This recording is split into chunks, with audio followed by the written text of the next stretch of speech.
I was hoping that this thought, this dilemma, I thought it would pass. And here we are at Oh Dark 30 again, thinking. So I thought I'd turn the camera on and think out loud. Um, as many of you know that follow me, that I was raised hard and heavy in the Christian faith.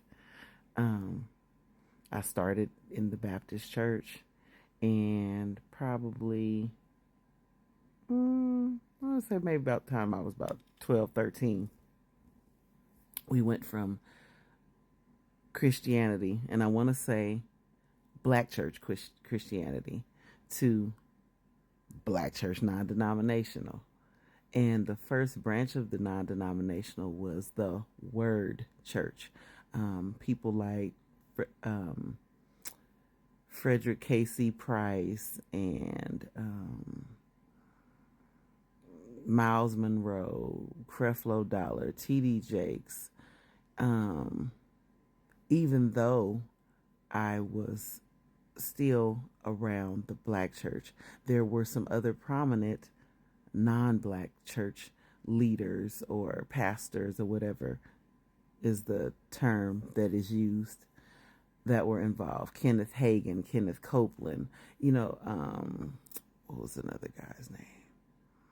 Jesse Duplantis. It was like a whole scene of them. A black guy, Carlton Pearson. It was a whole movement of them. And the word churches that I was a part of were the fivefold ministry, where they believed heavily in the utilization of the gifts, where there was the laying on of hands, there was the prophesying, there was the tongues, there was the casting out of devils and spiritual warfare, and all of the good things. Black church, with those sprinkles of the others. Because one thing about our indoctrination, there was always somebody else outside of that that was not of the black persuasion, that was a so called expert. But then we got some that were experts too, the ones that I named. And the reason why I think I'm talking about this is because, fortunately for myself, I've always been very inquisitive as a child, all the way up. And by the time I got into teenage years and a lot of things had happened and a lot of the things had been taught, I started reading. I really had questions about God and the validity of it. Probably my earliest memory of running into a brick wall with some of the belief system was when I was about 7-ish, when Roots came out.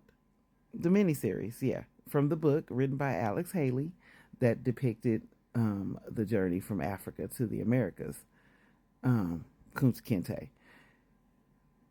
And seeing that miniseries, because most of the people in my Gen X age group were either forced to watch it or it's just something we saw as a family or whatever. It was a big deal.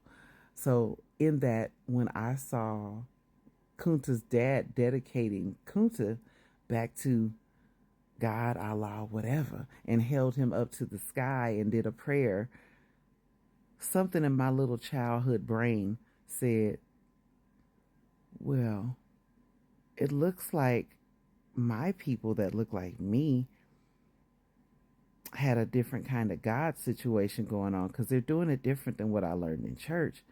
And I want to know the God of the people, of my folk, before the boat. I want to know about that God, because nobody talks about that one.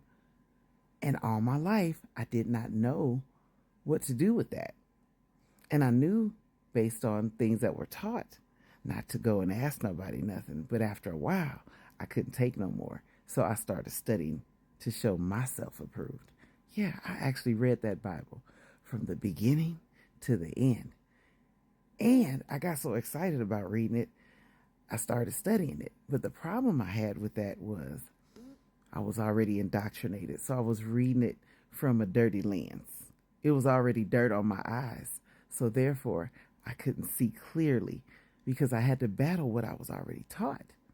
And some things I wasn't willing to question. It was fear for me.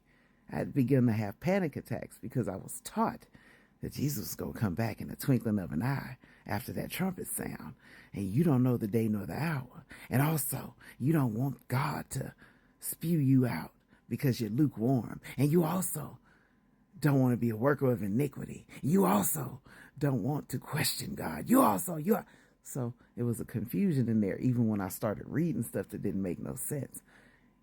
I was taught that women were not in charge. It was, they gotta be found by a man. And you need to be quiet.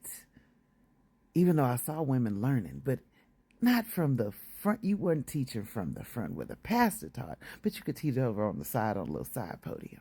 So it was a lot of confusion. And what's leading me to talk this long is I took off and walked away eventually. I backslid a lot, and I could never wrap my mind around why God would never help me. God never showed up. God did not keep me safe.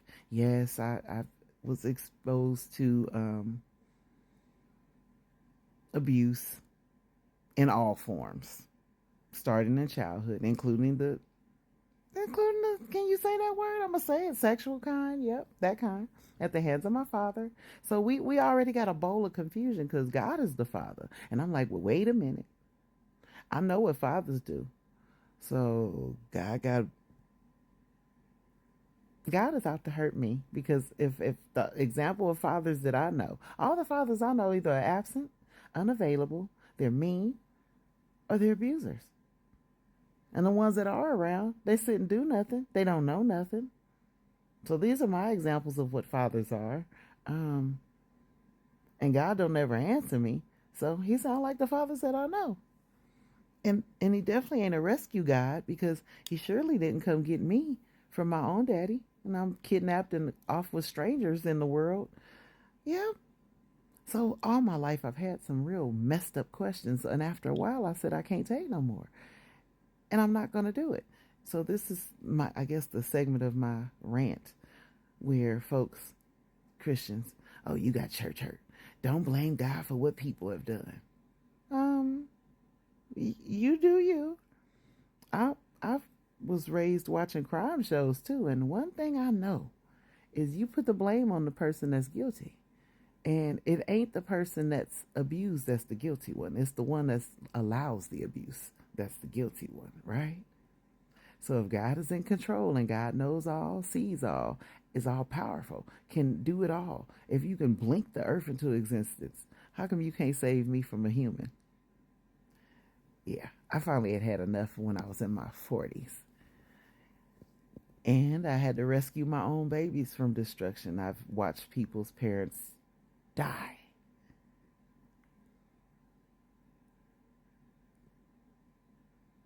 I moved me and my babies for protection because God wasn't protecting us. I deconstructed when I didn't know what it was to do that. No, I did not spend a whole lot of time going back and forth, because I'm like, if it ain't true, it just ain't true. I don't need to prove no more. It's not true, and I'm not going to waste another minute of my life trying to decipher, because the deciphering leads to more confusion. So I'm just take it as it is. All of it's a lie. Ain't nothing up there in that sky. And now I have to go pick up the pieces of my life and put it back together. And where my dilemma is now the people that thought I was crazy have run into the same crisis I did. But what I won't do is shun them. I'll be there for the tears, for the questions, for the concerns, for the support, and for the new direction. That's my word. Hope y'all hang out and see it. But I'm not trying to hurt anybody. All I want to do is see other people healed. So if you got religious trauma, holla at your girl. Maybe I can walk with you to help you pull that thing apart. Be easy. Be loved. Be true to yourself. It's okay. Good night.